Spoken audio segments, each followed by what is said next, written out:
Olá, boa noite, querido irmão, irmã. Que a graça, a paz, a comunhão e as consolações do Santo Espírito esteja com você nessa noite. Espero que você esteja bem, que você esteja se cuidando, usando máscara, álcool gel, ainda nesse tempo de pandemia. Então,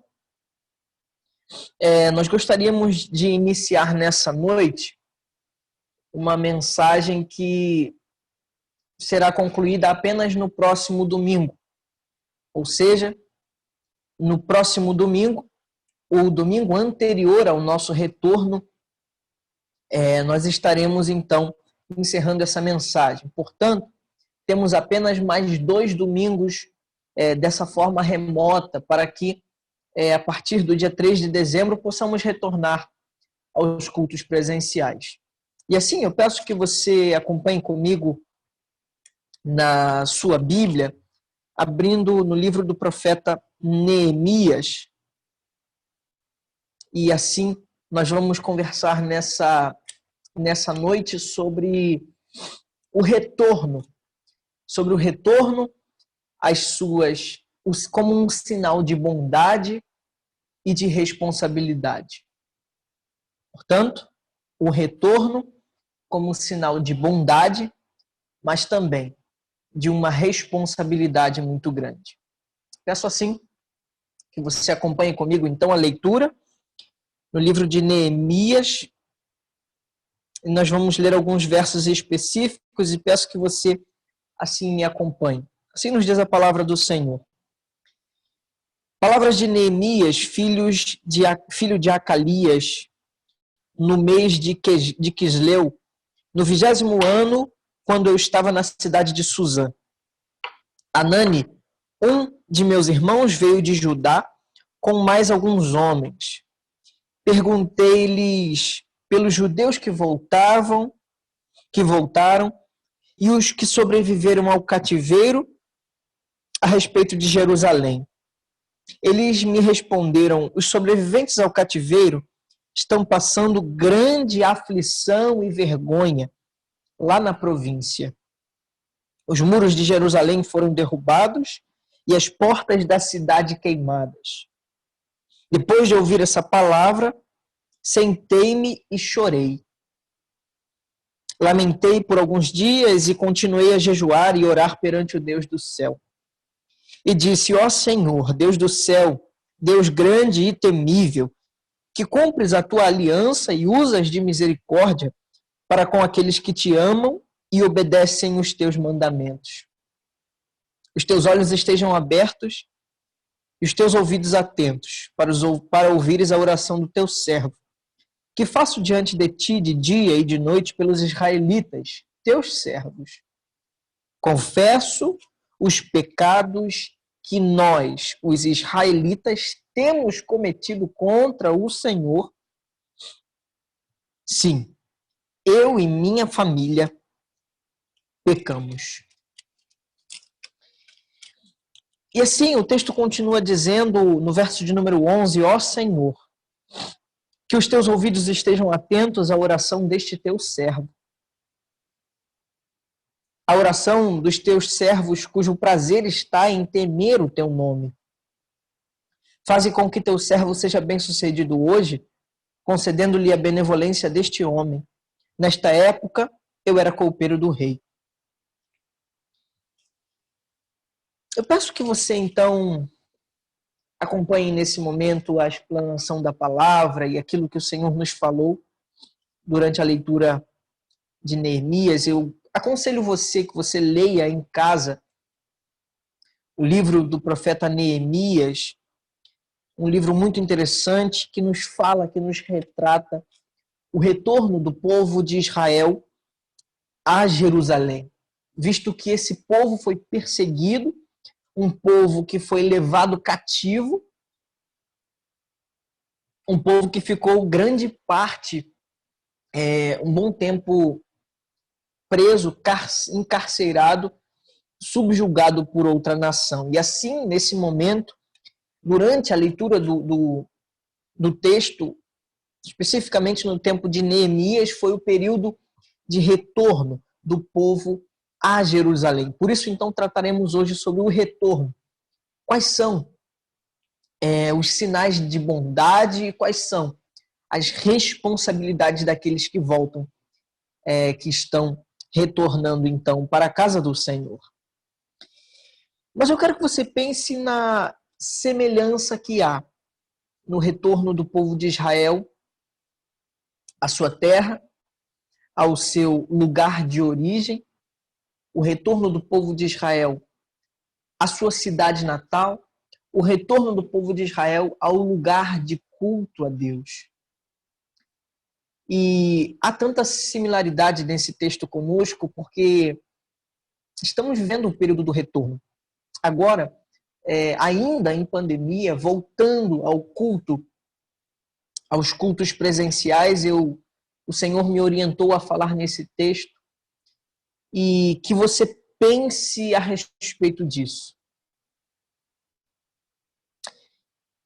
Como o texto retrata como o povo retornou do cativeiro. O texto retrata como o povo estava retornando à sua cidade natal, como o povo estava retornando a Jerusalém. E o texto, no verso 2 e verso 3, são muito fortes. Vejam o que diz. Perguntei-lhes pelos judeus que voltavam, os que sobreviveram ao cativeiro, a respeito de Jerusalém. E ele me respondeu: os que sobreviveram ao cativeiro estão passando grande aflição e vergonha. Talvez o tempo que estejamos vivendo, esse tempo de tristeza, esse tempo de retornarmos à igreja, mas em um cenário difícil, assim como o povo de Israel estava voltando para casa, era motivo de alegria por estarem voltando para casa, mas era também sinal de aflição e tristeza pelas condições que se estavam vivenciando naquele momento. E assim é o nosso cenário. Entender como que as pessoas estarão retornando do cativeiro. Como as pessoas estarão retornando à adoração, à casa de Deus. Provavelmente aflitas e, de certa forma, muito abaladas emocionalmente pela circunstância que vivemos de pandemia, de perdas, de luto, de dor, de doença, de insegurança, de distanciamento. Talvez seja o cenário que nós estaremos vivenciando como igreja. Mas eu quero pensar nesses dois grandes aspectos do retorno. O retorno como sinal da bondade, como sinal de dádiva, como sinal de recomeço, como sinal de esperança em reconstruir, mas também como sinal de grande responsabilidade, como sinal de mudanças de atitude, como sinal de mudanças de hábito, de mudança de pensamento, mudança de coração, sinal de responsabilidade. E então nós vamos pensar especificamente em Neemias, qual foi a atitude dele diante de tudo isso? Isso é sinal de aprendizado que podemos retirar aqui. Um aprendizado muito específico. Aqui o texto diz que Neemias, quando soube que o povo estava retornando do cativeiro, ele disse que a primeira coisa não foi aprontar sua mala e ir correndo para Jerusalém para assim festejar, porque o povo estava voltando. A atitude de Neemias foi orar. A atitude de Neemias foi se colocar em oração e em adoração a Deus, com uma oração muito específica. A atitude de Neemias foi confessar pecados. A atitude de Neemias foi confessar os pecados como povo. E ele disse: eu e a minha família pecamos. Eu não quero que você entenda que eu estou aqui trazendo a conclusão de que a pandemia é motivo de pecado, mas eu quero que você entenda o cenário que estamos vivendo de depravação, de desleixo, cenário de indiferença à religião e à adoração a Deus. Duas coisas somente podem ter acontecido nessa pandemia. Você ter se aproximado muito mais da presença do Senhor, ou você se distanciou muito mais da presença do Senhor. Nessa pandemia só houve duas possibilidades: retornar ou se afastar da presença. E o que devemos fazer diante desse cenário de retorno é aprender com Neemias, se prostrar. É fazer como o verso 6 diz: confesso os pecados que nós, os israelitas, temos cometido contra ti. Sim, eu e a minha família pecamos. Nós, enquanto povo de Deus, que estamos retornando à casa do Senhor, devemos ter atitude de confissão de pecados. Atitude de entender que devemos nos humilhar na presença do Senhor. E a oração de Neemias é interessante porque ele continua dizendo as atitudes, ou melhor, o porquê que ele estava em oração ao Senhor naquele momento.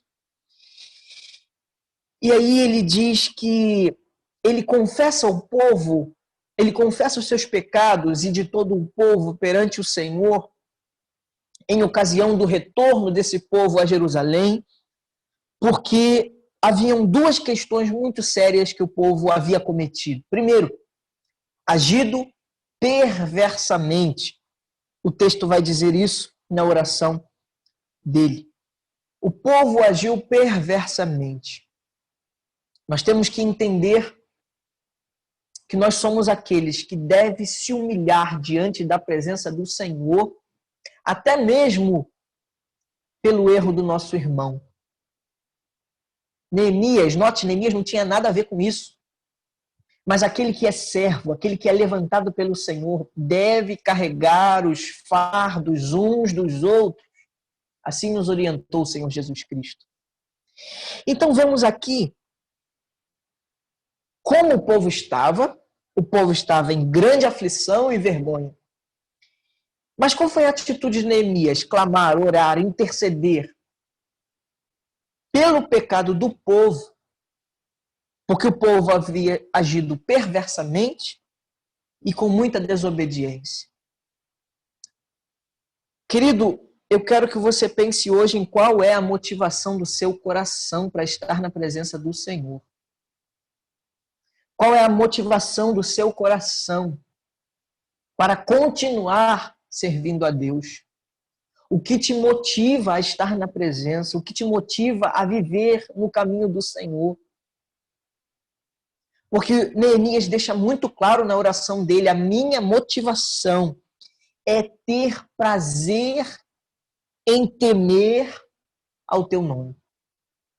Neemias deixa claro na oração dele a motivação do retorno que ele teria a Jerusalém.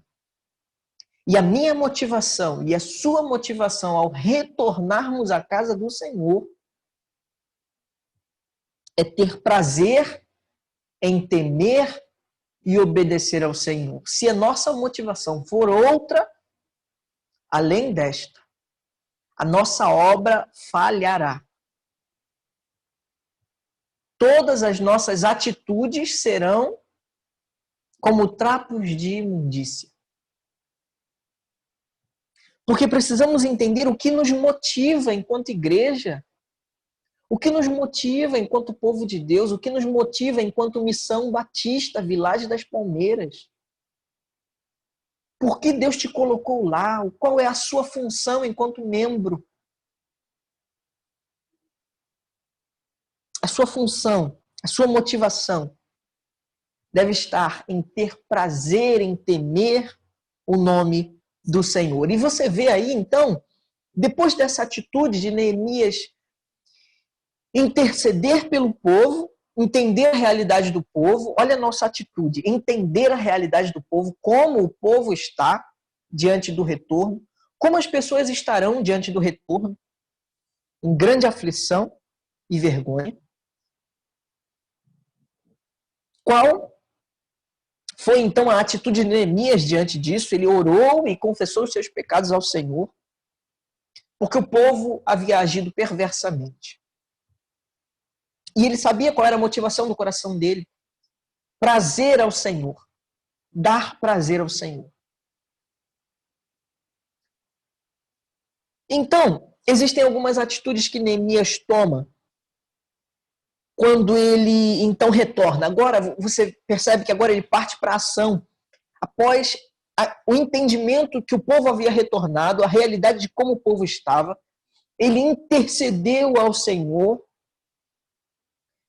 conversou com o rei e ele recebe o apoio de Artaxerxes, que era o rei naquele período. Ele era copeiro, ele era servo do rei Artaxerxes, e recebe então a permissão, o aval de retornar a Jerusalém, sua cidade natal, para reconstruir os muros de Jerusalém. Mas então eu quero que você perceba o que aconteceu. Após esse período, Neemias examinou. Neemias examinou. O texto vai falar no capítulo 2, verso 13, verso 15, verso 17, verso 18, que ele examinou. Isso é muito claro. A nossa atitude ao retornarmos deve ser uma atitude de reconhecer que o nosso povo está em grande aflição, reconhecer que nós devemos ser como Neemias e nos prostrar diante do Senhor, confessando os pecados do povo, entender que esse povo agiu perversamente, entender qual é a motivação do nosso coração, mas partir para a ação. E qual é a primeira atitude que Neemias toma? Ele age examinando o território. Talvez seja a nossa necessidade é examinar. 13, verso 13 do capítulo 2 diz: desse modo saí de noite pela porta do vale e fui até a fonte do dragão, até a porta do esterco, e examinei os muros de Jerusalém, que tinham sido derrubados, e as suas portas que haviam sido queimadas pelo fogo.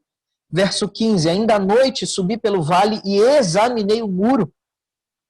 Depois voltei novamente e entrei pela porta do vale. Perceba que a nossa atitude como igreja, como povo de Deus diante do retorno, deve ser examinar. Examinar como está a nossa estrutura. E digo estrutura física como igreja, mas digo também estrutura espiritual. Quais são as brechas que devemos que tampar? Talvez a sua brecha seja na área financeira, você não consegue organizar a sua vida financeira. Talvez a sua brecha seja quanto à sua vida espiritual, você precisa ser reavivado espiritualmente. Vamos falar sobre reavivamento na próxima mensagem, porque foi isso que aconteceu depois de todo o processo em que Neemias prepara todo o povo, intercede e tudo. Acontece o grande avivamento, o reavivamento com Esdras. Então eu quero que você perceba que ele examinou a nossa atitude ao retornarmos. É examinar as brechas, aonde o inimigo tem atuado, aonde o inimigo pode atuar, examinar as brechas. E independente do tempo, Neemias foi à noite para ver como estavam as brechas, como estavam a situação dos muros de Jerusalém. Como está a sua estrutura, meu irmão? Como está a sua estrutura física, emocional, espiritual, financeira? Como está a sua motivação para a obra de Deus? Qual é a sua motivação para a obra de Deus? Então, assim, o texto nos deixa 3 coisas importantes. Neemias faz o diagnóstico, verso 17 e verso 18. Olha, ele depois de examinar, olha o verso 17 e 18. Eu então lhes disse, vede a tristeza da situação em que estamos. Como Jerusalém está devastada e as suas portas destruídas pelo fogo. Vinde, vamos reconstruir os muros de Jerusalém para que não passemos mais vergonha. Contei-lhes então como a mão de Deus havia sido bondosa comigo. E eu lhes relatei também as palavras do rei. Eles disseram, levantemo-nos, construamos os muros. E eles fortaleceram as mãos para a boa obra. Aqui nós vemos então como nós vemos o diagnóstico de que era um povo retornando de um cativeiro, um povo que estava em um cenário com muros derrubados, mas um povo que partiu para a ação, um povo que não foi recolhido, não foi aflito, não foi abafado pela circunstância que se encontrava. Foi um povo, pelo contrário, que disse, vinde, vamos reconstruir. Ele disse, independente das circunstâncias, os muros estão sim derribados, nós vamos reconstruir. Sabe, isso era a motivação do povo que estava também com Neemias. Qual era a motivação do povo? Vamos reconstruir. O Senhor é conosco. Isso é um sinal de diagnóstico. Ele já tinha um diagnóstico de que estava tudo derribado. Mas ele viu ação, ele viu apoio de todo o povo que estava caminhando com ele. Isso faz diferença, queridos. Qual é a sua motivação? Mas algo interessante, porque parece que as coisas estão todas indo bem, porque o povo agora retornou e está motivado para a obra e quer caminhar. Mas você percebe logo no verso 19, não demorou muito tempo. E o texto diz, quando Sambalate, o horonita, Tobias, o oficial, e Gesem, o árabe, ouviram isso, zombaram de nós. Desprezaram-nos e perguntaram, o que é isso que estás fazendo? Queres rebelar-vos contra o rei? O que eu quero te dizer é que no momento do retorno, é sinal de bondade do Senhor, porque podemos agora retornar. É sinal de responsabilidade, mas haverá resistência. Quando a obra de Deus está prestes a ser feita, há sempre resistência. Resistência espiritual, porque a obra é de Deus. Resistência física pelas situações dos muros derribados, mas resistência humana. Porque pessoas se levantaram contra a obra que Neemias estava para fazer. Mas, onde há a palavra do Senhor decretada, não há resistência. Veja o que diz o verso 20. Respondi-lhes então, o Deus do céu é quem fará com que sejamos bem-sucedidos. É o Senhor do céu quem fará que sejamos bem-sucedidos. Nós, seus servos, nos levantaremos e construiremos. Mas vós não tendes parte, nem direito, nem memorial em Jerusalém. Aqui talvez seja o período que Neemias separou o trigo do joio, porque ele foi aquele que disse, nós temos palavra do Senhor. E quem tem palavra, quem tem promessa do Senhor, prossegue. Porque mediante ordem do Senhor, guarde isso no seu coração. Quem tem ordem, mediante ordem do Senhor, não há resistência. E eu contei nesse texto, em Neemias, quantas pessoas apoiaram Neemias nesse trabalho? O texto diz que Neemias teve o apoio de todos.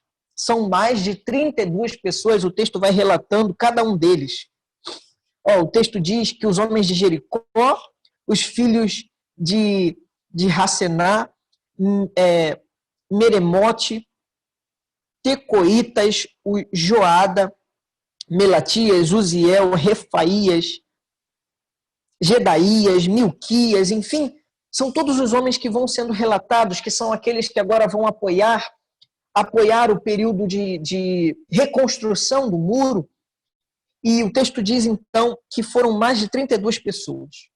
Mais de 32 pessoas que estavam ali.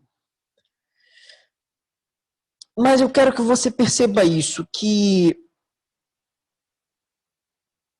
quando ouviram as palavras da boca de Neemias, que eram palavras vindas do próprio Deus, estes foram aqueles que apoiaram, não só apoiaram o trabalho de Neemias, mas eles também foram aqueles que apoiaram a obra. E eu quero que você pense nisso, que a nossa atitude deve ser fechar brechas, irmãos. Fechar brechas. Nós temos que ser aqueles que fecham brechas. Fecham brechas.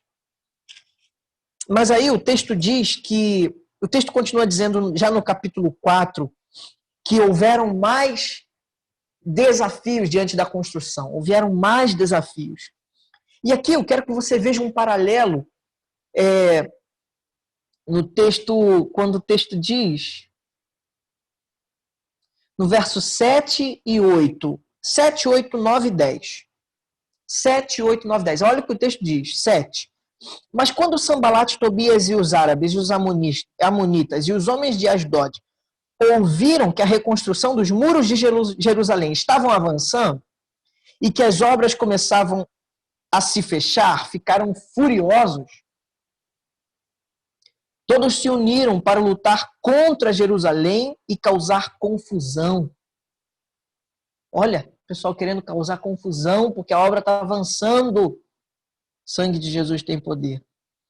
E o verso 9 diz, então, nós, porém, oramos ao nosso Deus.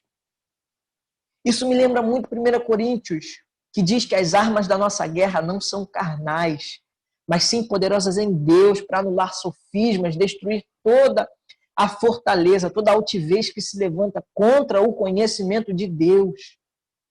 As nossas armas não são carnais e espirituais, nós devemos orar. O texto diz, nós oramos ao nosso Deus quando veio retaliação.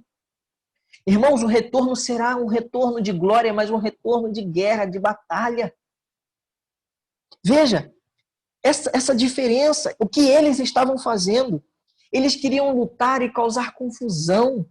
Nós, o que nós fizemos? Nós oramos ao nosso Deus. Esse aí é o diferencial. O diferencial da nossa guerra não está em lutar e causar confusão, irmãos. O diferencial da nossa guerra é porque nós oramos a Deus. Nós buscamos discernimento do alto. Por isso a nossa obra será bem-sucedida, porque nós buscamos Deus. Mas o texto vai continuar dizendo que o povo de Judá então começou a dizer, os carregadores estão perdendo forças e ainda há muito entulho, não conseguiremos destruir os muros, não conseguiremos reconstruir o muro. Veja que há sempre um ciclo, que o povo é animado pela palavra, o povo é animado no Senhor, ora ao Senhor, e aí vem a batalha, vem a retaliação, e então o povo se sente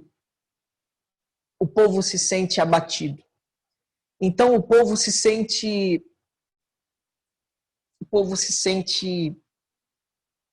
acolhido. Assim como no início, quando os mesmos homens vieram para fazer retaliação, agora eles se sentem abatidos. O verso 10 diz isso. Mas às vezes nós nos sentiremos abatidos sim, amados. Um tempo que temos vivido é um tempo que nos traz realmente essa realidade, mas nós precisamos ser aqueles que têm estratégia para vencer. Verso 13. Por isso coloquei o povo nos lugares mais baixos do muro e nos lugares abertos, distribuídos por famílias e armados com lanças, espadas e arcos. Estratégia para vencer. Estratégia, foco no objetivo, verso 23. Assim, nem eu, nem meus irmãos, nem meus ajudantes, nem os homens da guarda que me acompanhavam, trocávamos de roupas, cada um ficava com a arma na mão. Quando queremos lutar as batalhas do Senhor e vencermos, nós devemos ter foco no objetivo. Veja, eles estavam no posto até mesmo sem trocar de roupa. Por quê? Foco no objetivo, tem estratégia, tem foco no objetivo. Mas é interessante percebermos que entendem que tudo isso só acontece porque o governo é de Deus e a Ele tememos e reverenciamos. Capítulo de número 5, verso de número 5, diz: nós e nossos compatriotas temos o mesmo sangue e os nossos filhos são como filhos deles. E mesmo assim estamos sujeitando os nossos filhos e nossas filhas à escravidão. E de fato, algumas de nossas filhas já foram entregues à escravidão. Não podemos evitá-lo, pois nossas terras e vinhas pertencem a outros. Mas aqui nós podemos ver que a atitude deles é a atitude de um povo que, por mais que se entregue a certas circunstâncias desagradáveis, é um povo que é governado no temor do Senhor. Um povo que tem discernimento para saber quando batalhar. Um povo que sabe quando deve batalhar. Vê o 5, verso 15. Mas os governadores anteriores oprimiram o povo, tirando-lhe a comida e o vinho, além de 40 ciclos de pratas. E até os auxílios dominavam o povo. Mas, por temor a Deus, eu não agi assim. Isso aqui já é o período em que Neemias já está no período de reconstrução, o povo já está se estruturando. Ele mostra qual é a forma dele. É ter discernimento, porque o governo é baseado no temor do Senhor. Nosso retorno deve ser um retorno baseado no temor do Senhor. Veja quantos desafios esse texto nos apresenta ao retornarmos à casa do Senhor. Portanto, é isso, é entender que devemos ter discernimento para batalhar. Quando batalhar, onde batalhar. E isso só vai ser visto, nós só teremos as estratégias certas em oração, em intimidade com o Senhor.